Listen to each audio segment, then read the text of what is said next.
Smack. The slap echoed through the first-class cabin like a gunshot. Celeste didn't move. Her cheek stung, but what hit her harder was the shame. "Trespassing in first class?" the flight attendant snapped, voice sharp. "Sit down before I call security." She wasn't yelling at a grown man. She was yelling at a 12-year-old girl in hand-me-down shoes and a worn-out backpack, standing frozen in front of seat 3A. The girl had just saved a man's life. Let that sink in. 30 seconds earlier, Celeste had been in her seat in economy, head resting against the cold window, humming Beethoven softly under her breath. That's when she heard it. A sound like choking. Then gasps. Then nothing. She turned and saw him, the man in 3A, pale, rigid, head slumped to one side. Everyone else froze. First class sat still like statues. Celeste ran. No thinking, no asking, just instinct. She reached the man, checked his breathing. Shallow, jaw clenched, hands clammy. She'd seen this before. Aunt Lydia had taught her CPR back when their neighbor collapsed on the sidewalk last year. Celeste pressed 2 fingers gently against his sternum. She tilted his head, whispered a prayer. 1 second, 2, and then he coughed. He lived. And that's when the slap came. Not "thank you," not "you're a hero." Just a grown woman slapping a poor girl across the face like she was nothing. From his seat, the old man opened his eyes slowly, groggy, confused, until he saw her. His lips moved. "Eliza?" Celeste blinked. "Excuse me?" But the attendant pulled her back. "This isn't your place," she hissed. Celeste stumbled back to economy, cheeks red, heart bruised. She clutched her piano sheet music like it was armor. She didn't know yet, but the man she saved was family. And what he was about to do would change everything. The plane had landed, but Celeste still hadn't said a word. She clutched her music folder, knuckles white, eyes fixed on the seat back in front of her. Her cheek still throbbed, but it was nothing compared to the ache in her chest. Most of first class had already disembarked. Not a single person had apologized. Not the flight attendant, not the crew, not the passengers who watched it happen. Except him. The man in 3A. He waited by the jet bridge, leaning on a cane, face still pale. When he saw Celeste, he stepped forward. "You okay?" he asked gently, his voice raspy but kind. Celeste looked up, unsure how to respond. I didn't mean to cause trouble," she said quietly. "I thought he was dying. I couldn't sit there."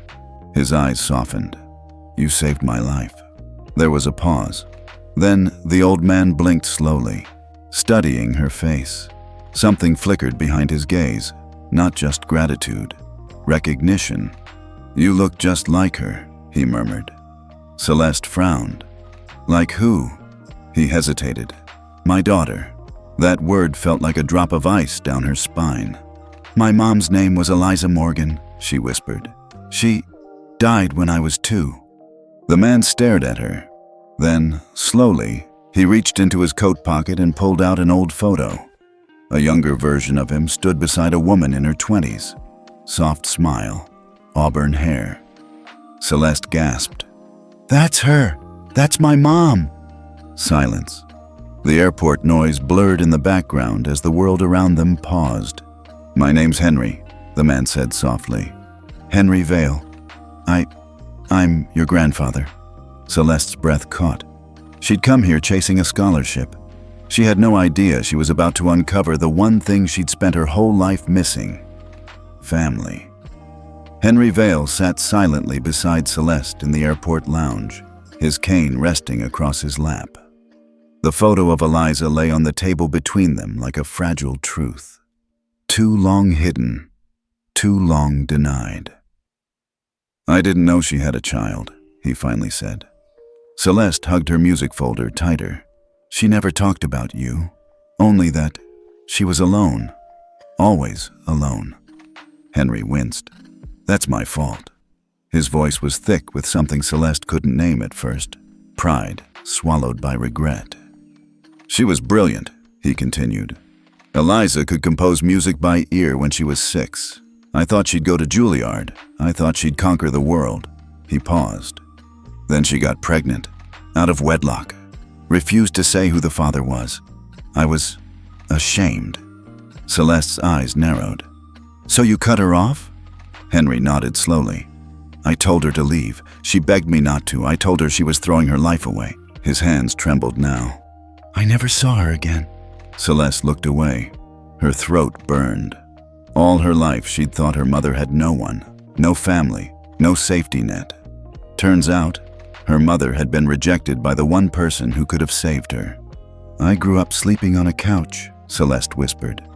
My Aunt Lydia raised me. She teaches music at a community center. She gave up her career just to keep me fed and in school. Henry swallowed hard. I didn't just lose my daughter, he said, voice cracking. I lost everything she could have been, and now I've nearly lost you. Celeste didn't speak. But for the first time, she saw the powerful man in front of her. Not as the millionaire in first class, but as a man who had lived in silence and shame for far too long. And suddenly, she wasn't sure who had saved whom. The black town car pulled up to the curb. Henry opened the door, but Celeste hesitated. This hotel is fancier than anything I've ever seen, she whispered, clutching her folder tighter. Henry smiled gently. You deserve better than what you've been given. Inside, the lobby shimmered with chandeliers and polished marble floors. Celeste's worn sneakers squeaked on the tile as they walked to the elevator. She had questions, hundreds of them, but Henry stayed quiet, eyes distant. Only when they reached the penthouse suite did he finally speak. I've made a lot of money, he said, setting his cane aside. But I've also made a lot of mistakes. Celeste sat carefully at the edge of a leather couch, afraid to even move. Why tell me all this now? Henry turned toward her. Because I've been given a second chance, and not many people get those. He pulled out a tablet, opened his email, and began typing. His fingers were slow, deliberate. What are you doing? Celeste asked. I'm writing a statement, he said. To the press, to the world. Celeste's heart skipped. Why? Henry looked at her, his voice steady. Because I want people to know the truth. That a little girl in economy saved my life while everyone in first class did nothing, and that the airline punished her for it. She blinked, stunned. You don't have to. I do, he interrupted softly. I need to. His eyes were tired, but clear. I was silent when your mother needed me. I won't be silent now. He hit send. The press release would hit every major news outlet by morning. Celeste sat there in awe, not of the penthouse, or the wealth, or the man in front of her, but of the idea that maybe, just maybe, her voice could matter, even when the world told her it didn't. Celeste didn't sleep that night. She stayed curled on the corner of the hotel couch, knees hugged to her chest, watching the city lights flicker beyond the penthouse windows. By morning, the world had changed. Her name was everywhere. 12-year-old girl saves millionaire gets slapped by airline staff. Henry Vale's granddaughter speaks. #Justice for Celeste was trending across every platform. The footage, grainy but unmistakable, had leaked. The moment the flight attendant slapped her, the gasp from nearby passengers, the look on Celeste's face. And then came the pressure. Empire Airways scrambled to respond. At first, they claimed protocol confusion. Then, when that didn't stick, they issued a half apology, the kind written by lawyers, not humans. It wasn't enough. By noon, protests had started forming outside their terminals. Former employees came forward, sharing similar stories of misconduct and bias. A retired captain even revealed the company had quietly settled multiple discrimination cases in the past. Meanwhile, Celeste sat in silence beside Henry as reporters swarmed outside the hotel. "Do you want to say anything?" he asked gently. She shook her head. "I didn't ask for any of this." Henry nodded. "But sometimes the people who never ask are the ones most worth hearing." She looked at him, eyes uncertain.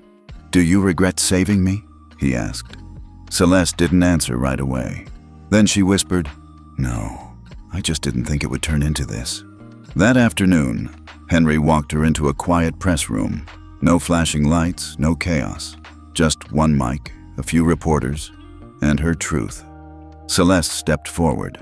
Voice trembling, she said, "I didn't save a rich man. I saved a person who needed help. I didn't break any rules, but the way I was treated made me feel like I didn't belong, like my life didn't matter." She paused. "But now, maybe someone will listen, not just for me.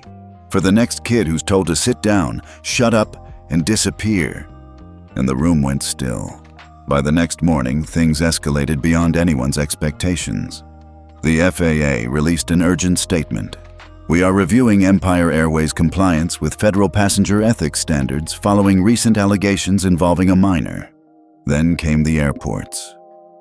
3 major hubs, JFK, LAX, and Chicago O'Hare, announced temporary suspensions of non-essential services for Empire flights, citing pending ethics compliance audits.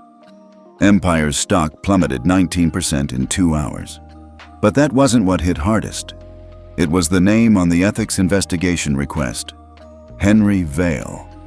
Few knew the full story, that the man Celeste saved was more than a wealthy retiree. He was the final override authority of Air Trust Standards, the federal platform that certified airline ethics compliance for 87 airports nationwide. Celeste only found out when she caught a glimpse of the news ticker in the hotel suite. Breaking. Henry Vale triggers red flag audit on Empire Airways. She turned to Henry, eyes wide. "You did that?" Henry sat quietly, sipping tea. "I've stayed silent for too long, but not anymore." "But what does it mean?" she asked. He looked at her. "It means their ethics status is suspended, which means no international boarding at compliant airports, no ESG funding, no automatic gate clearance." Celeste blinked. "You can do all that?" "I can now," he said softly. "Thanks to you." That night, the Morgan Protocol began trending, a proposed ethics reform framework for airlines, co-authored by Henry and Celeste. It called for mandatory ethics officers on all domestic flights, child passenger dignity training for flight crews, and most controversially, real-time cabin incident logging, accessible to guardians and federal monitors. Some praised it. Some panicked. But no one ignored it. Celeste sat in quiet awe, watching it unfold. Just 48 hours ago, she was a scholarship kid from a small town, barely noticed by the world. Now, she was the spark behind something much bigger, and for the first time, she didn't feel small anymore. 3 days later, Celeste stood in a borrowed Navy dress in front of a microphone on Capitol Hill. She'd never even been to Washington before. Now, she was testifying. The hearing room buzzed with tension. Airline lobbyists whispered in the back. Reporters filled the aisles. And in the front row, senators, FAA officials, and child advocacy groups leaned forward, waiting. A woman in a gray suit leaned over and adjusted Celeste's mic. "You'll be fine," she whispered. "Just speak from the heart." Celeste took a deep breath. "My name is Celeste Morgan," she began. "I'm 12 years old. I play violin. I read too many books. And up until last week, I thought nobody important would ever care what I had to say." A hush fell. She continued. "I didn't want attention. I didn't want cameras. I didn't want to be slapped, humiliated, or treated like I didn't belong just because I was sitting near first class." She looked up, her voice trembling but steady. "I didn't break any rules.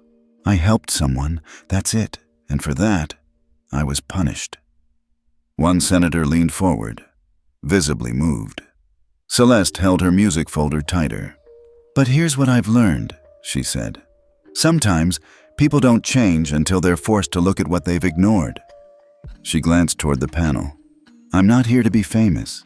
I'm here because I don't want any other kid to go through what I did, not because they're poor or young or quiet." She paused. "We deserve to be seen and to feel safe, even 30,000 feet in the air." Silence followed, then applause. Genuine, rippling, unstoppable. Henry watched from the hallway, eyes misty. Lobbyists scurried from their seats. Social media exploded. Within hours, 3 more airlines released emergency ethics statements. 2 airports committed to pilot programs for onboard ethics auditing, and the FAA announced a vote to mandate the Morgan Protocol as a federal regulation. Celeste didn't fully understand the weight of it all, but as she stepped down from the mic, a reporter near the door whispered, "That kid just changed the skies." And deep down, she knew they were right. Celeste thought the worst was over. The slap, the press, the hearings. She thought it was all behind her. But trouble doesn't always come with noise. Sometimes it creeps in quietly, through contracts, meetings, and cold smiles in warm rooms. It started with a message. Her Aunt Lydia received an envelope at their small apartment. No return address. Inside was a check for $250,000 and a short typed note. "Withdraw Celeste from public appearances. Decline all interviews. Stop pushing the Morgan Protocol. In return, you'll be taken care of, for life." Lydia brought it straight to Henry. He read it once, then again, jaw tightening. "Someone's scared," he muttered. Celeste sat on the hotel couch, her fingers clenched. "Why would they do this?" "Because you're dangerous now," Henry replied. "Not because of what you've done, because of what you might still do." Later that night, Henry called in a few favors, and within hours, it became clear. The check had ties to North Point Air, a rival airline quietly lobbying to stop the Morgan Protocol from becoming law. Turns out, if Celeste's proposal passed, North Point would lose $480 million in ESG-aligned funding tied to ethical compliance. They weren't trying to fix the system. They were trying to buy silence. But Celeste didn't back down. She didn't scream. She didn't panic. Instead, the next morning, she walked into the same press room she'd stood in days ago and held up the check.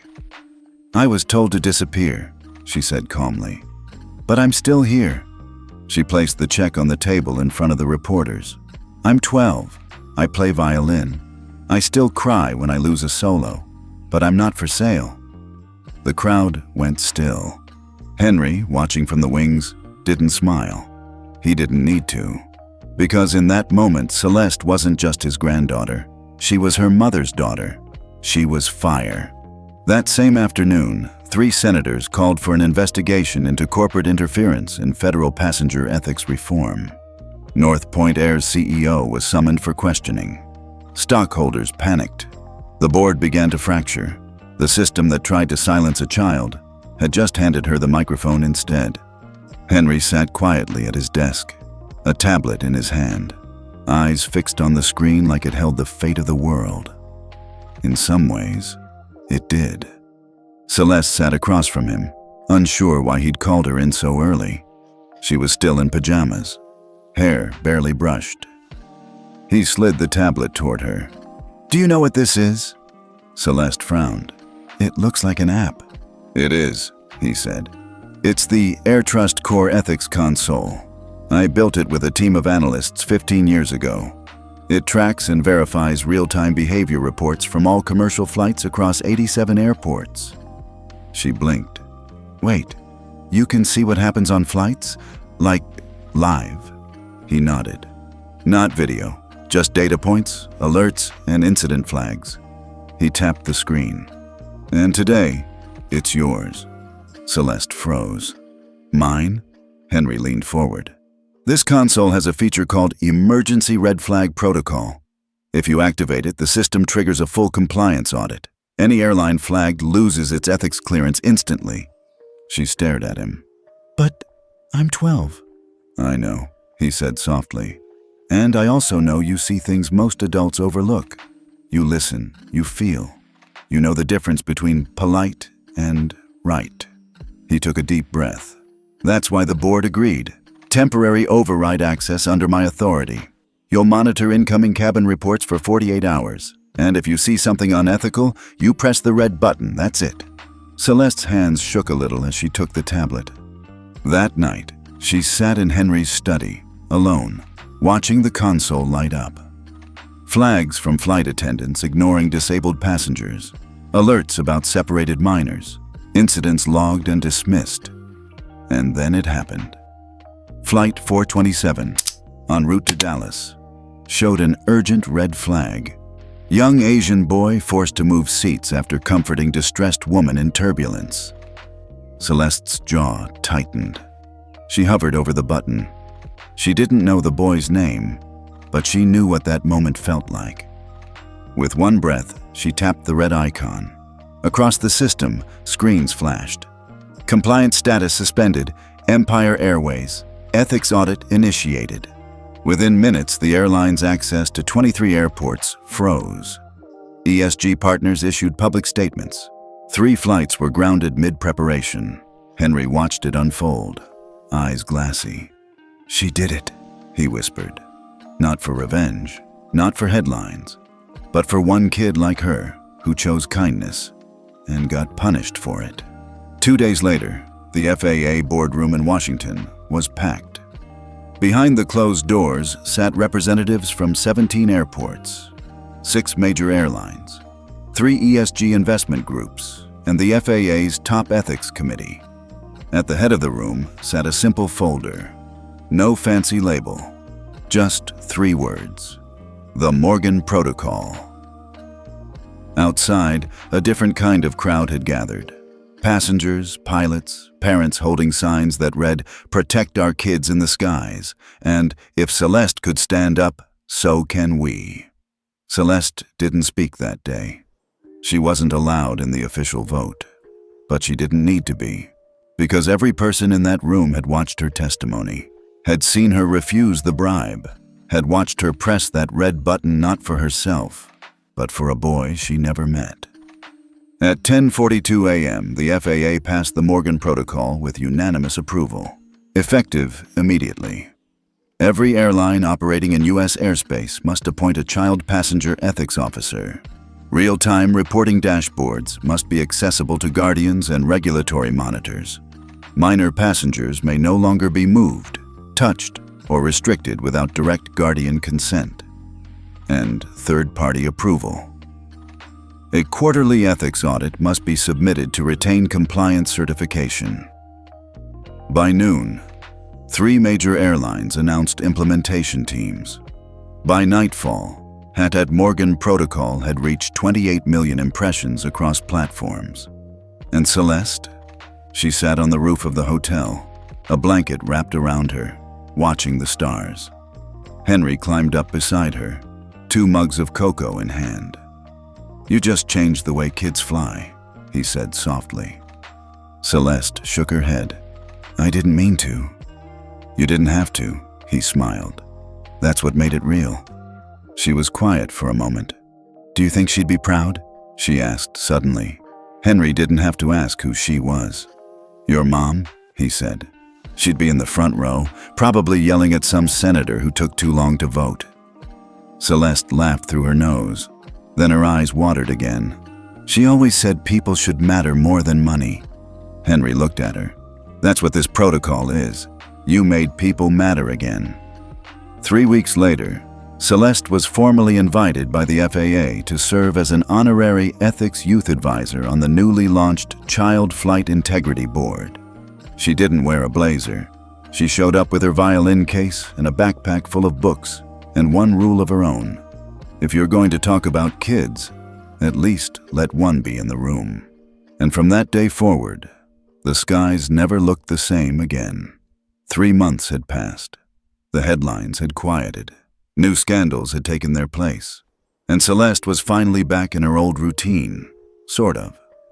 She still rode the city bus to school, still helped her aunt wash dishes after dinner, and still practiced violin every night. But there were things that had changed. Forever. At JFK Airport, a glass plaque had been mounted near Gate C-22 in honor of Celeste Morgan, whose voice helped every child be heard. That day, Celeste and her aunt were flying out to Denver for a youth leadership summit. Henry had already gone ahead to meet with federal ethics advisors. Celeste just wanted to fly like a normal kid. But normal had a new meaning now. As they walked toward security, a TSA officer paused mid-step. "You're her," he said. Celeste blinked. "Sorry?" He smiled. "You're the reason we now have ethics training modules for unaccompanied minors. I read your report. Made me rethink a lot." "Oh," she said, unsure how to respond. "Thanks." He nodded, then waved her through. "Keep doing what you're doing, kid." At the gate, a baby cried in a stroller. A gate agent gently knelt beside the mom, offering juice and reassurance. No rushing, no rolling eyes. Celeste noticed. People noticed. As the plane began boarding, a woman in a gray blazer from the airline stepped over. "Celeste Morgan?" She nodded. "We'd be honored to offer you a seat in first class," the woman said, smiling genuinely. "On behalf of our crew." Celeste hesitated. She looked at her aunt, then back at the woman. "Thanks, but I'll sit in coach. That's where I started. That's where I belong." The agent smiled wider. "Respect." They took their seats. As the plane taxied to the runway, Celeste pulled out her violin. The hum of the engine mixed with the soft melody of her strings. Something old. Something her mother used to hum when bills stacked too high and hope felt too low. Across the aisle, a little boy with headphones peeked over. "You're really good," he whispered. Celeste smiled. "Want to learn?" His eyes lit up. She handed him the bow, guiding his fingers gently. No fuss, no stage, just a quiet moment between two kids. Behind them, a flight attendant watched, expression soft. Later, as they descended into Denver, the captain made a quiet announcement. "We have a very special passenger on board today, Miss Celeste Morgan. She reminded us that doing the right thing isn't a job, it's a responsibility. Thank you, Celeste." Passengers clapped lightly.